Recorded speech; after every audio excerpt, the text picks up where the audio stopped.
রাব্বি আউযু বিকা মিন হামাযাতিশ শাইতান ওয়া আউযু বিকা রাব্বি আইয়াহদুরুন। আজকের প্রসঙ্গ, কোরআনের সাথে সাংঘর্ষিক হাদিস কোনগুলো?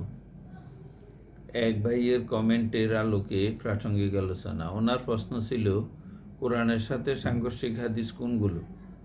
আমি 6টি প্রসঙ্গ উল্লেখ করলাম। 1. জাহান্নামের শাস্তি ভোগের পর আবার জান্নাতে দেয়া হবে, এই সংক্রান্ত বুখারী মুসলিমের সব হাদিসগুলো কোরআনের সাথে সাংঘর্ষিক। এর বিপরীতে কোরআন কি বলে শুনুন। এই ধারণাটি ছিল ইহুদিদের। সূরা বাকারা আয়াত নম্বর 80। তারা অর্থাৎ ইহুদিরা বলে, জাহান্নামের আগুন আমাদেরকে স্পর্শ করবে না এইসব অপকর্মের জন্য, যদিও স্পর্শ করে তা হাতে গোনা কিছুদিনের জন্য, আবার আমরা জান্নাতে যাব। আরও দেখুন সূরা ইমরান আয়াত নম্বর 24। আমরা মুসলিম হয়েও এই ধরনের ধারণা পোষণ করি। নাম্বার 2, একজন কোরআনে হাফেজ জাহান্নামী 10 জন লোককে সুপারিশ করে জান্নাতে নিতে পারবে, এই সংক্রান্ত হাদিসগুলো কোরআনের সাথে সাংঘর্ষিক। এর বিপরীতে কোরআন কি বলে শুনুন।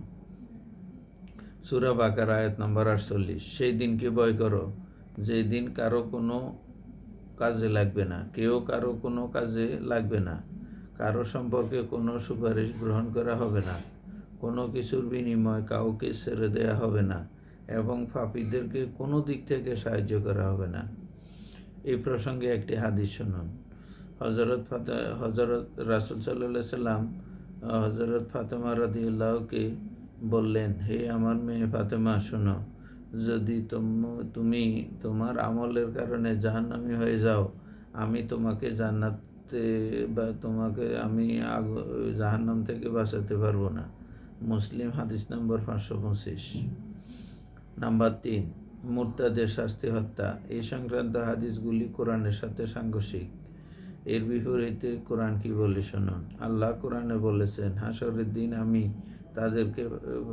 তাদের ব্যাপারে ফয়সালা করে দেব যা নিয়ে তোমরা মতভেদ করছো। সূরা হজ আয়াত নম্বর 69।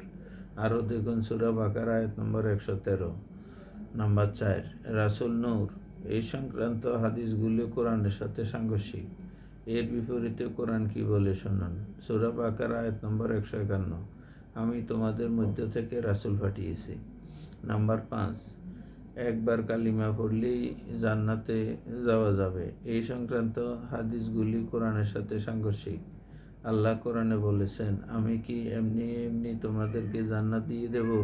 আমি কি পরীক্ষা করব না? সূরা বাকারা আয়াত নম্বর 214, আনকাবুত 89। নাম্বার 6, রাসূল সাল্লাল্লাহু আলাইহি সাল্লাম আল্লাহর আদেশে জাহান্নাম থেকে তার উম্মতদেরকে জান্নাতে নিয়ে যাবেন, এই সংক্রান্ত হাদিসগুলি কোরআনের সাথে সাংঘর্ষিক। সূরা জুমার আয়াত নম্বর 19। হে নবী, যার উপর জাহান্নাম অবধারিত হয়ে গেছে, তুমি কি জাহান্নাম আগুন থেকে তাদেরকে রক্ষা করতে পারবে? এই ধরনের অসংখ্য আয়াত আছে যা হাদিসের সাথে সাংঘর্ষিক। আমার পোস্টটি ভালো লাগলে শেয়ার করে দেওয়ার অনুরোধ রইল। আল্লাহ আমাদেরকে বুঝার তৌফিক দান করুন। আমিন।